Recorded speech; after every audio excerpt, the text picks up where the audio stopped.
लेकिन उन्होंने पूछा है कि प्रकृति क्यों बुराई कर रही है। नदी में बाढ़ आ जाती है, निर्दोष लोग डूबते मर जाते हैं, या आग लग जाती है या कुछ हो जाता है। हमारी कठिनाई यह है कि बुराई को हम स्वीकार नहीं कर पाते कि वो भलाई के साथ अनिवार्य है। और उसी नदी के किनारे जब बाढ़ नहीं आती और खेतों में गेहूं फलते हैं तब, और जब उसी आग पर रोटी सिकती है तब, और जब उसी आग से मकान जल जाता तब हम कहते हैं ये बुराई प्रकृति क्यों कर रही। लेकिन आपको पता है कि अगर प्रकृति ऐसा इंतजाम कर दे कि आग जला ना सके तो आग से जो भलाई होती है वो भी नहीं हो सकेगी। और प्रकृति ऐसा इंतजाम कर दे कि नदी में पानी ना आए तो फिर ठीक है, फिर भलाई भी नहीं होगी, बुराई भी नहीं होगी। हमारी कठिनाई यह है कि हम अपने को जगत के केंद्र में रख के सोचते हैं कि हमारे हित में जो हो रहा है वो भलाई और हमारे अहित में जो हो रहा है बुराई।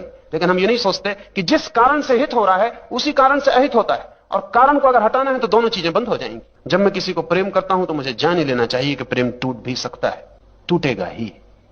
जो जुड़ता है वो टूटता है, जो बनता है वो मिटता है। जब मैं एक बेटे को जन्म देता हूं और बैंड बाजे बजाता हूं तो मुझे घर में अर्थी भी तैयार कर लेनी चाहिए, क्योंकि कल अर्थी भी उठेगी ही। जो जन्मता है वो मरता है।